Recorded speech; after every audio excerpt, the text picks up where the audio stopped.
What's going on, everybody? Welcome back to the show. Welcome back to another episode of Seahawks Now, your home for all things daily Seahawks news, content, updates, rumors. Today, guys, I want to talk about Micah Parsons and the potential that the Seahawks could trade for the Cowboys superstar. Still no contract in Dallas for Parsons. If you ask me, I think time might be running out for them to get that deal and make that deal happen. So I think if I was the Seahawks, I'd go for it. Plus, we asked the question, is Sam the man? Is Sam Darnold really the guy who's going to lead the Seahawks to the glory days in 2025? And who is the Seahawks' biggest threat in the NFC West? Is it the Rams, the Niners, the Cardinals? We talk about all that and more right here today on Seahawks Now. But first, if you like what you see, make sure you hit that like button, subscribe down below, and make sure you hit that bell for notifications so you don't miss another breaking news alert. All right, guys, thinking about Micah Parsons first off. Micah Parsons, he is probably the best defensive player in the NFL, right? I've talked about this before. I've talked about how much I hope to see him in Seattle. Last season, 13 games, he had 12 sacks in 13 games. He would have led the Seahawks in sacks by half a sack, and he only played in 13 games. 12 tackles for loss, 23 quarterback hits. By the way, guys, that's all a career low. His best season probably was 2023. Actually, no, probably 2022 when he had 13 and a half sacks, played all 17 games, 3 fumble returns, including one for a touchdown, 13 tackles for a loss, and a career high 26 quarterback hits. No, his career high is 33 quarterback hits in 2023. The point is, he's really good, right? Not only does he get sacks, he gets tackles for loss, he gets quarterback hits, he gets pressures. He's really, really good. He's really disruptive. He's a game changer off the edge. He's listed as an outside linebacker. He's more of an edge rusher. He kind of just does it all, though. And that's what makes him incredible. Obviously, two-time first-team All-Pro, and then he was a second-team All-Pro in 2023. He won Defensive Rookie of the Year back in 2021. He received MVP votes in 2022. Defensive Player of the Year. He was runner-up back-to-back years in 21 and 22. Then in 23, he was the third place in the Defensive Player of the Year voting. And then last year, he came in 17th place in Defensive Player of the Year voting, so still really good. Tied with Chris Jones of the Kansas City Chiefs. If you know Chris Jones, also an elite defender, so not at all something to be sad about for Micah Parsons. And that was his worst season. 4-time Pro Bowler. The guy is a stud. He's absolutely incredible. He's only 26 years old, so he still probably has, 4-5 years left in his prime. If I'm the Seahawks, I'm trading for him. And the rumor has it that the Cowboys and Micah Parsons are pretty much at a standstill right now. It sounds like he's not going to play. Obviously, a lot of the analysts are saying that it's going to be a similar situation to the Dak Prescott, where at the end of the day, Dallas is probably going to give in. Dallas is probably going to give him that contract right before week 1 to make sure that he is on the field for them in week 1.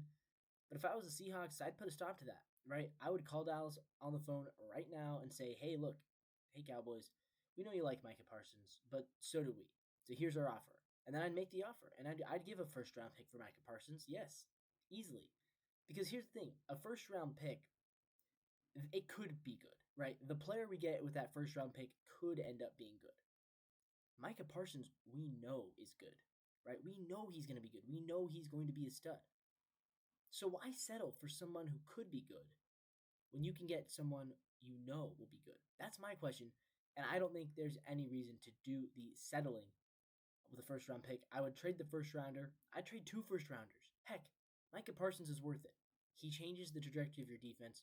He takes your line from good to great. He takes your defense from great to elite, and he takes your team from contender to contender. Right now, I feel like we're contenders, right? We're on the fringe. We might win 8, 9, 10 games. We're going to be in contention for a wild card spot. I think we will. If you get Micah Parsons, all of a sudden you are expected to win. That's the difference. And I want that. I want that in my Seattle Seahawks. Speaking of things I want Sam Darnold to last the entire season as a starter. Here's my question. Is Sam the man? Will Sam Darnold last full season as a starter? Now, I'm going to pull up the Seahawks schedule just to kind of see what does it look like and what could Sam Darnold do to win or lose the job. Obviously, you start with the 49ers. Pretty winnable game at home. Let's say they win that game. Steelers might be tough on the road. Let's say they lose that. Saints at home probably should be a win. And then Cardinals on the road. If you start 2-2, Let's say you win your home games, you lose your road games, you start 2-2. Is Sam Darnold still the starter then? I think so, yeah. After that, Tampa Bay is tough. They're going to play you tough. Jaguars should be pretty easy. So let's say you lose to the Buccaneers, beat the Jags. Now you're 3-3. Sam Darnold, yeah, he's still the starter at 3-3 for sure. Then you get the Texans and Commanders back to back. That's going to be a tough little stretch. I think you could lose both of those games. How about 3-5? Is Sam Darnold still the starter at 3-5? I feel like this is a pretty like I'm talking worst case scenario, right? Worst case scenario, we're 3-5. Is Sam Darnold still the starter? Yeah, I think he is. Because what else are you going to do there? You're not going to trust Jalen Milroe yet. And I just don't think that 3-5 is when you turn to Drew Lock. Because then you host Arizona. I think that's a win. So now you're 4-5. The Rams might be a loss. That's 4-6. But then the back half of the schedule is so easy. Titans should be a win to get to 5-6. The Vikings at home should be a win. Now you're 6-6. The Falcons, probably a win as well, 7-6. The Colts should be a win. That's 8-6. Now you've won 4 in a row. Rams at home, make it 9-6. Panthers on the road, make it 10-6. All of a sudden, you've won 6 games in a row. That is a really easy 6-game stretch. Titans, Vikings, Falcons, Colts, Rams at home, Panthers. And then you close out on the road in San Francisco. So I think this is definitely a team that can win 10 games, maybe 11 games.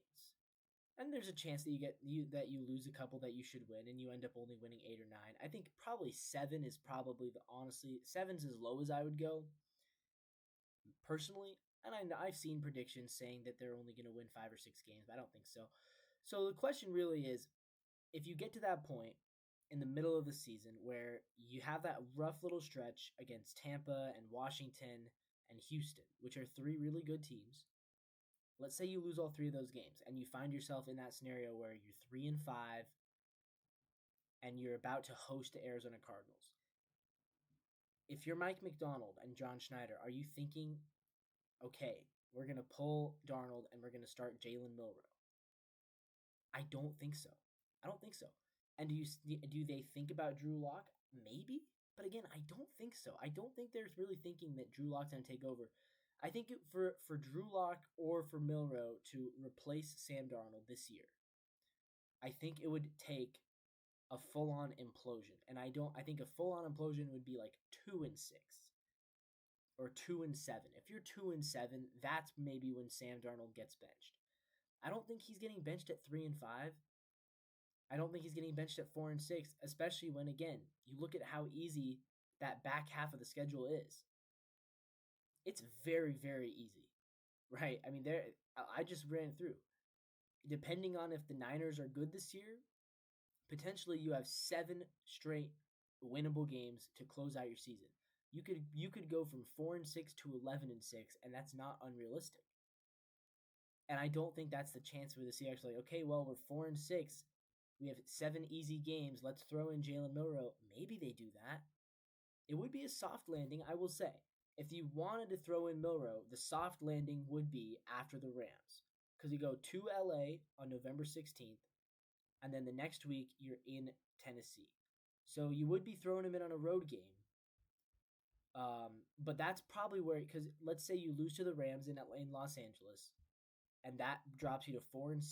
So now you're probably behind them in the division. You're probably not in the wild card. And now you have the Titans, followed by the Vikings, who I don't know if the Vikings are good or not. I don't think they're going to be as good as they were last year. We'll see. You got Titans, Vikings, Falcons, who aren't very good, Colts, who aren't very good, and then the Rams at home, the Panthers, who aren't very good, and the 49ers, who I really don't even know about. So yeah, that's probably where you'd make the transition if you're going to make it. By the way, guys, talking about the 49ers, so my final prediction, though, is Sam Darnold will start the whole season. I think he will. Who's the Seahawks' biggest threat in the NFC West? Is it the Niners? Is it the Rams? Or is it the Cardinals? I want you guys to sound off in the comments down below. I personally believe it is the Los Angeles Rams. I do. They did win the division last year. They do have, I think Matthew Stafford is the best quarterback in the division. Although I do think it's close. Because I actually like Kyler Murray a lot. And we'll see. I mean, if Sam Darnold has a season like he did last year, he's in the conversation as well. Last year, he would have been the best quarterback in the NFC West if he put up the same numbers with Minnesota. I'm not saying he will, but if he did, he would have been the best. Either way, who's the biggest threat? Yeah, I'm going with the Rams. I just don't trust Arizona right now. I feel like they could be good. We'll see. We'll see how Jonathan Gannon does.